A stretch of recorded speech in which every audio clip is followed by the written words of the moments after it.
Unfortunately, in today's modern world, historians, authors, and even most Catholics consider St Maria Goretti as a victim, as a delicate lamb whose silence aided and abetted her executioner to bring to an untimely end such a spotless life. Is this picture true? Well, today I remembered to bring my magnifying glass, and we are going to discover another side of St. Maria Goretti, which the devil hates. All of hell doesn't want you to learn about this secret at any cost. Stay with me to the end, and you will see for yourself. Maria Goretti received her first communion towards the end of May 1902, which really boosted her spiritually. During the month of June, Maria received Holy Communion 4 more times. Also, during this month, Alessandro twice made immoral advances to her. On both occasions, he had managed to be alone with her in the house. This strong young man, nearly 20 years old now, had been accepted by Maria as another brother. But suddenly he was paying her unwanted compliments and attempting to come close and lay his hands on her. One day, towards the end of June, Assunta, Maria's mother, had been so tired from overwork that she remained home, and she sent Maria to take her place in the fields. Now, for Maria it was a great pleasure to help, and she had set out with Alessandro to dig up the soil at the other end of the property. They were alone in the field now, working side by side for more than an hour. Suddenly, Alessandro, throwing aside his hoe, crossed the trench that separated them and stood before her. He seemed beside himself. His eyes were alight with a strange fire. He seized Maria by the arm, stammering words that she could not understand. She was astonished, and initially she failed to understand what he wanted. But suddenly, Maria realized that he was forcibly inviting her to sin. Indignation brought the blood to her face. Violently, she shook herself free, fled down the field, and for a whole week after this incident, Maria avoided Alessandro. Never again would she let herself be caught alone with him. She seemed confident that he would not try it again. But that very morning, he surprised her once again. Maria had been making the beds, and there was no one in the house. Alessandro had entered from behind and took hold of her. What did she do? She sunk her nails into his face until he cursed in pain and let her go. Instinctively, Maria rushed towards the door to call for help, but somehow Alessandro, like the devil, arrived there before her and silenced her with a threat.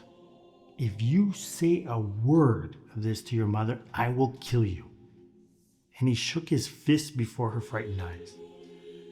Now Maria, she did keep silent, but not through fear of harm to herself. Rather, she realized that exposing Alessandro would bring worry and grief to her mother and financial ruin to their family. During this month, she attempted to keep as far away from Alessandro as possible, and to be in the company of her mother whenever she had to be in his presence. She hoped by this to avoid any further occasions for confrontations. And so from henceforth, Maria flees Alessandro as one might flee the plague. But he seeks her out as a hunter pursues his prey, and she well perceives. He waits, he watches, he follows her about the house like a predator closing in on its prey. It is a duel unsuspected even by Assunta. Maria becomes increasingly shy. The terrible threat rings in her ears, and each time she sees Alessandro, she reads in his eyes, "If you speak, I will kill you." From now on, Maria lives under a reign of terror. Maria was a brave girl, and she could not remember ever having been afraid before. But now, whenever she is alone, an indefinable anguish chills her heart. Alessandro might come back. Alessandro might surprise her. Alessandro might overcome her. She feels so weak. But no, a voice in prayer reassures her and tells her she is strong. Who shall be able to overcome God living in her heart? As St. Paul puts it so beautifully, if God is for us, who can be against us? On Saturday morning, July the 5th, 1902, the Gorettis and the Cirinellis were working in the fields about 130 yards from the house. After the noon meal, Signore Cirinelli fell asleep under the stairs, while the others returned to the field. Maria sat on the landing with her mending, watching over her sleeping baby sister, Teresa. The other Goretti children were riding on the noisy thrashing wagons with their mother. Alessandro, making up some sort of excuse, exchanged his place behind the lead oxen with Assunta and returned to the house. He brushed past Maria, went to his room, then came past her again carrying a handkerchief, and went to the storeroom downstairs. Later, it was learned that he sharpened and tapered a 9.5-inch pointed blade. Alessandro returned again to the house and called Maria to come to him.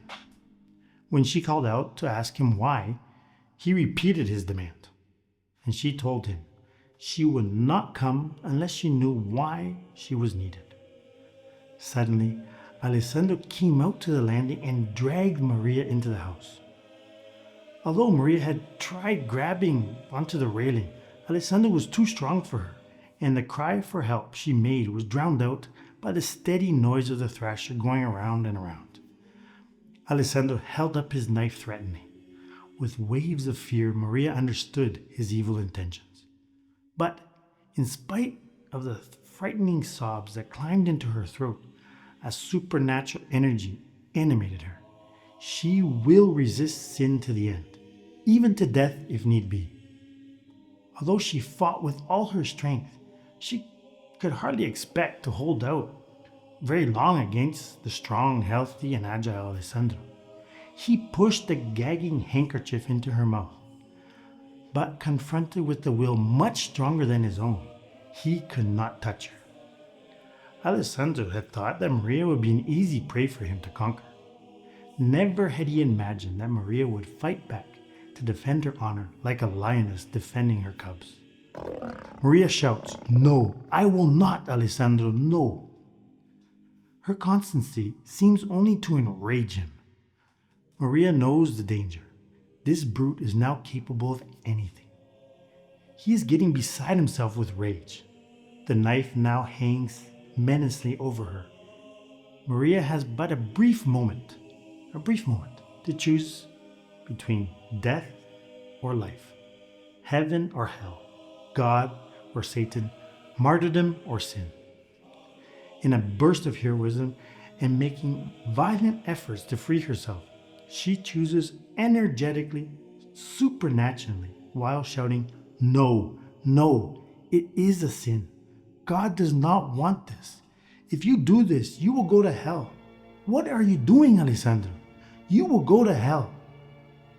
More than instinctively fighting to preserve her own honor, Maria thought even at this time of the sin which would condemn Alessandro to hell forever.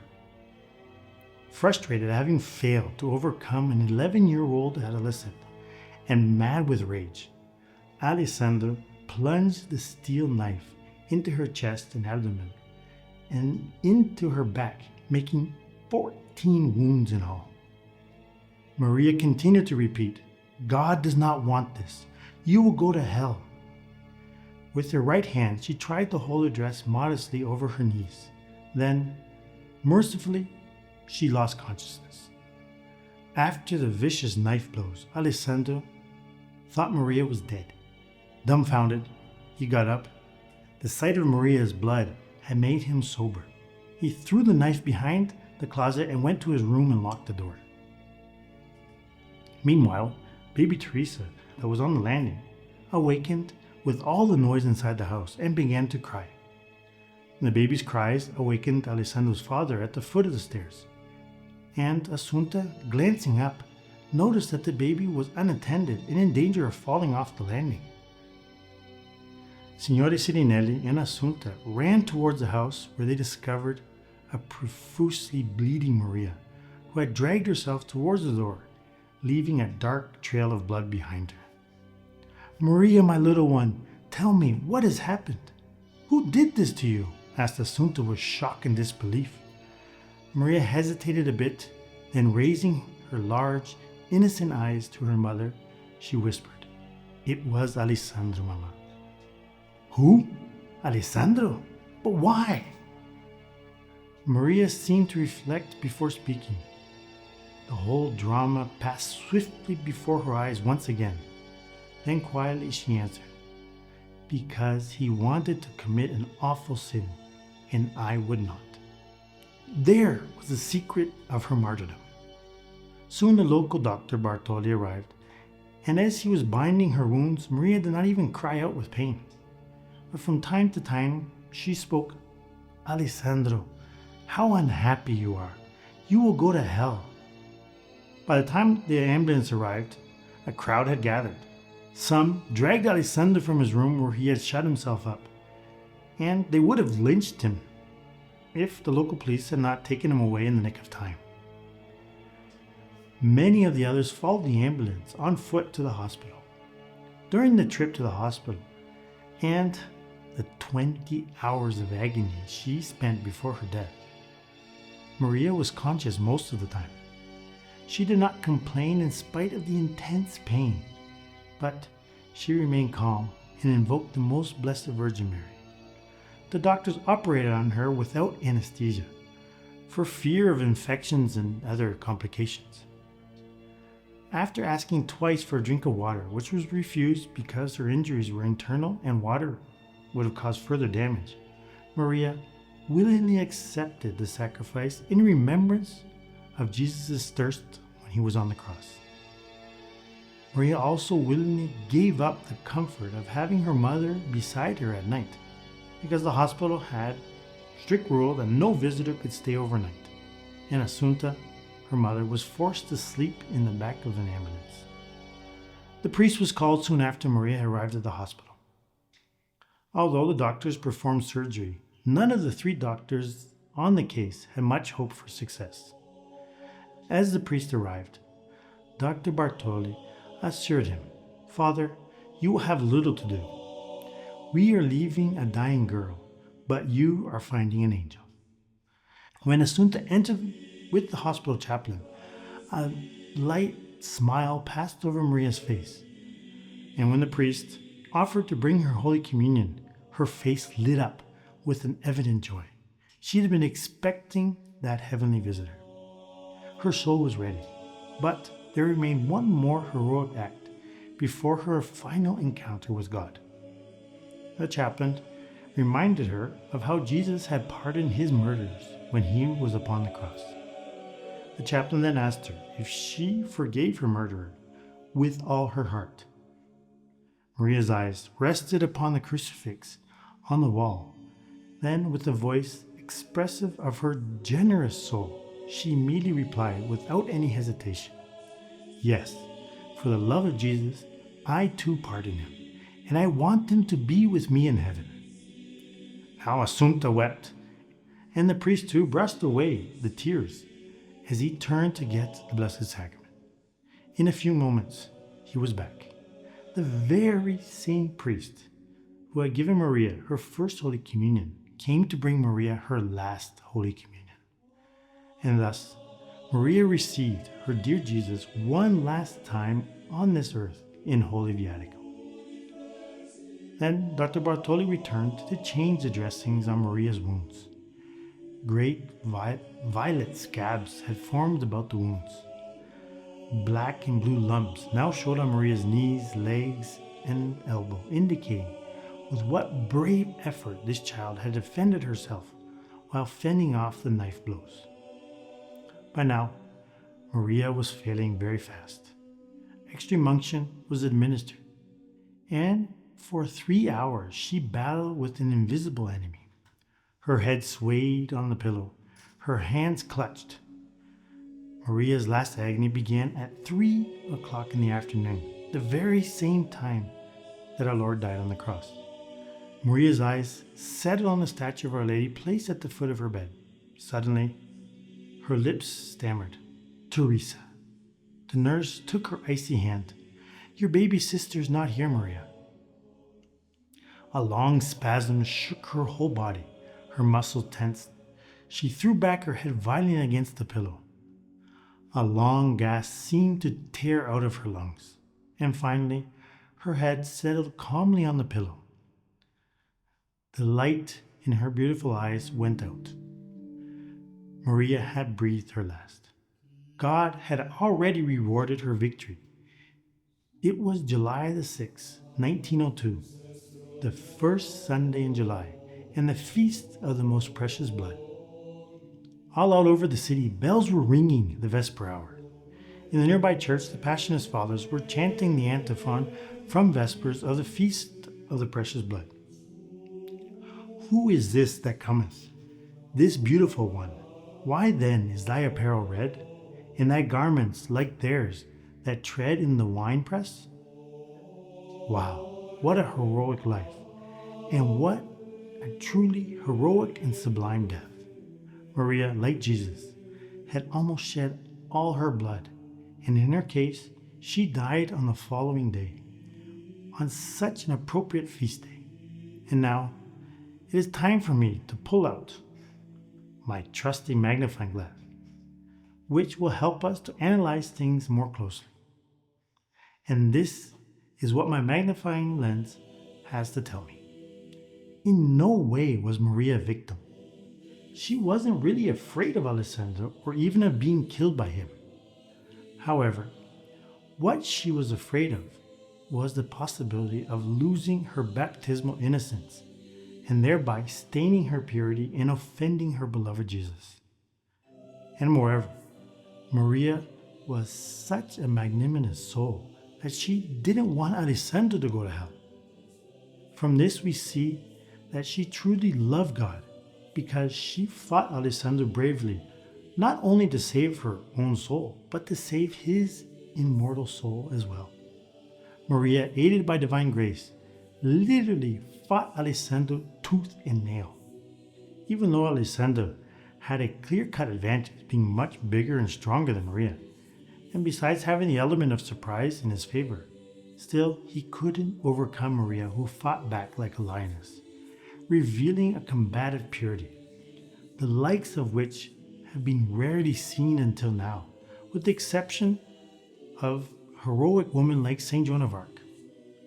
St Maria Goretti also directly or indirectly inspired other heroic women from around the world to sacrifice their lives to safeguard their chastity, like Blessed Carolina Kostka from Poland and Blessed Albertina Birkenbrock from Brazil, both who are on their way to sainthood.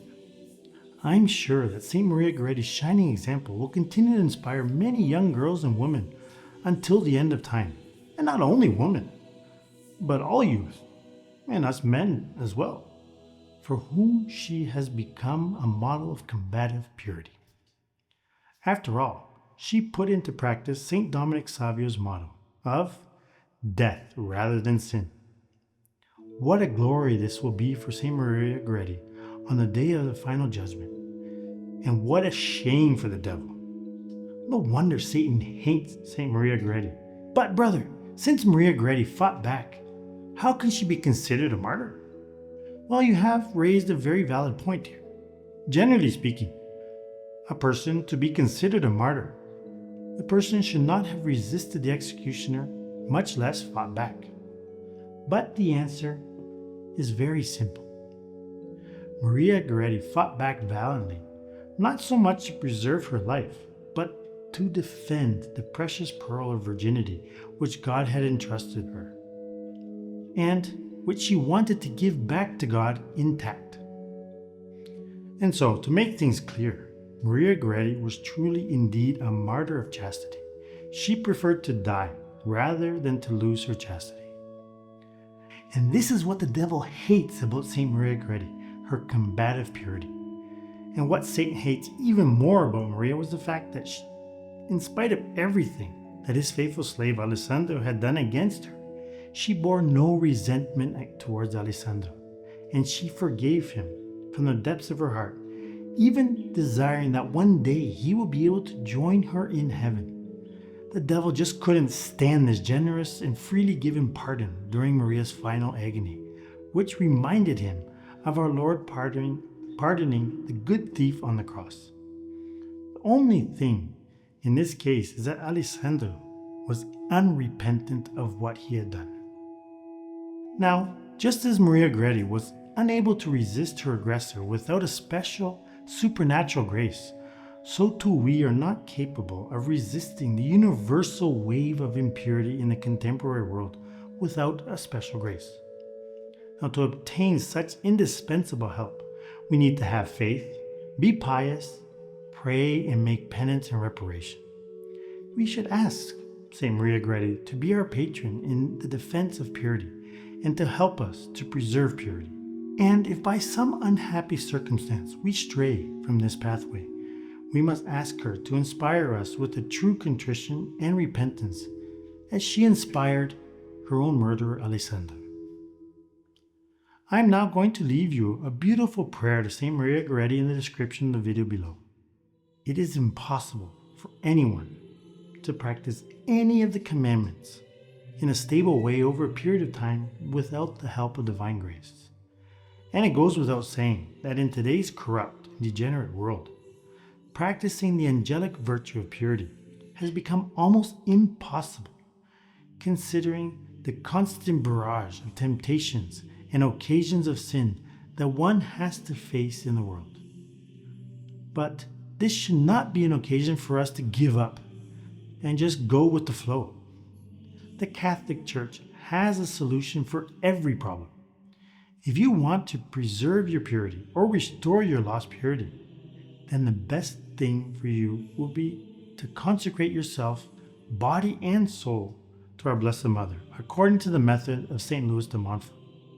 And I guarantee you, in union with great saints, beginning with St. Louis de Montfort himself, also St. Alfonso de Liguori, St. Bernard, and many others, that Our Lady will protect you and defend you as her own. Now click on the link below to register for our next consecration course. Well, you won't believe what happened before the camera started rolling today. One of the brothers came up to me and said, "Brother, I want you to do the next video about Alessandro Serinelli." Now, I looked at him and asked him point blank, "Why do you want me to do a video about that sick monster who tried not to seduce and then to violate her and finally ended up butchering Maria? Is this some kind of sick joke?" What he told me next really blew my mind, and I'm sure it is going to blow your mind too. What did he say? Well, there is a movement in the church to open the cause for the canonization of Alessandro Serinelli. What? I couldn't believe my ears. Or to put it in simpler words for you, there exists a movement to make him a saint. I had a vague remembrance that Alessandro had converted after many years in prison, but I had no idea that his conversion was so radical. I'm sure you will definitely hit yourself in the head if you miss the next video, where we will go back in time to trace Alessandro's murky past and find out the amazing facts and mysterious events which eventually led to his amazing conversion, which in turn has paved the way for Alessandro possibly being declared a saint. I'll see you in the next video. God bless and Salve Maria.